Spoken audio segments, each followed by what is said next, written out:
पतिव्रत धर्म का पालन करना चाहिए, उसको छोड़ना नहीं चाहिए। जाओ आप लोग भी पतिव्रत धर्म का पालन करो, जाओ।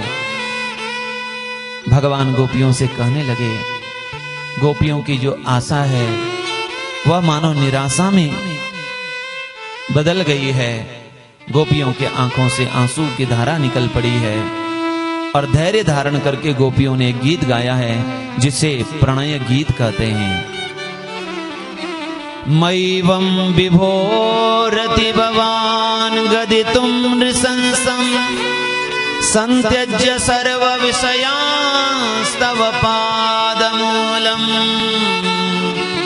भक्ता भजस्व दुरवग्रहमात्यजास्मान् देवो यथादि पुरुषो भजते मुमुक्षुः। मैवं मैवं, हे विभो, हे प्रभो, आप ऐसा मत कहो, इतना कठोर वचन मत कहिए आप, क्योंकि हम सब कुछ छोड़कर आपकी शरण में आई है। जैसे भगवान नारायण अपने भक्त का त्याग नहीं करते हैं, आप हमारा त्याग नहीं करें। आपने कहा पति की सेवा करना स्त्री का धर्म है, तो हमें एक बात बताओ, क्या आप हमारे पति नहीं हो? आप हमारे ही नहीं, आप जगत के पति हो, इसलिए आपको जगतपति कहते हैं, जगदीश कहते हैं। त्वमेव माता च पिता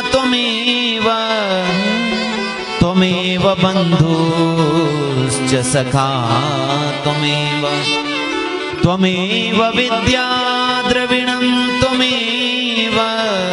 त्वमेव सर्वं मम देव। रोज हम प्रार्थना में कह रहे, तुम हमारे पिता हो, तुम हमारी माता हो, तुम हमारे पति हो, तुम हमारे भाई हो, तुम हमारे सब कुछ हो।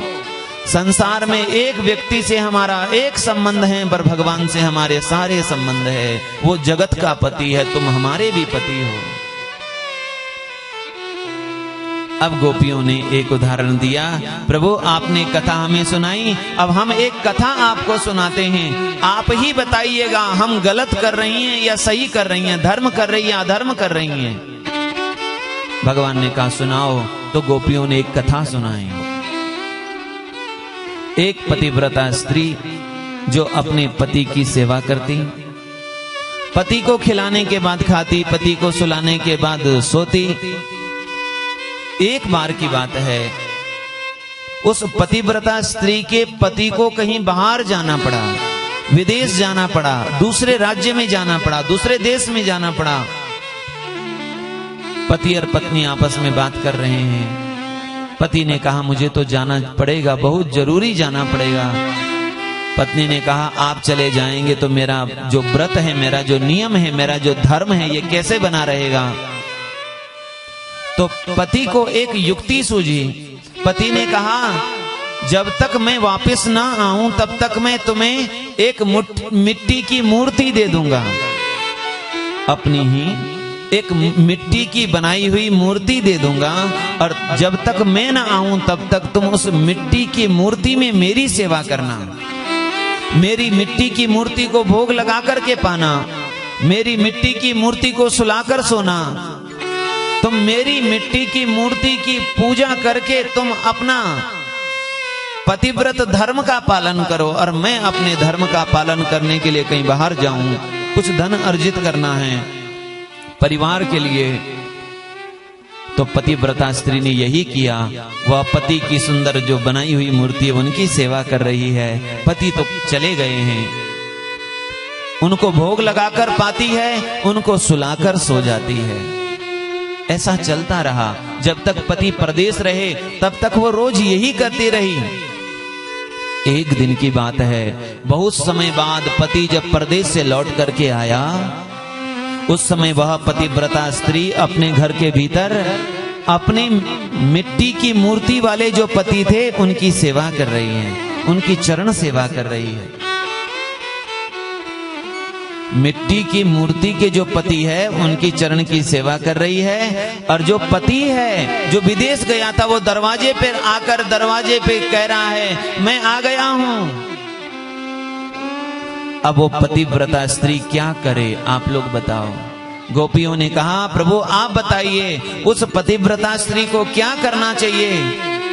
यदि वो अपने पति की सेवा छोड़ती है तो उसका पतिव्रत धर्म नष्ट होता है, और यदि वो पति जो आया है उसको यदि स्वीकार नहीं करती है, दरवाजा नहीं खोलती है, तो तब उसका पतिव्रत व्रत भंग होता है। उसे क्या करना चाहिए, आप ही बताओ।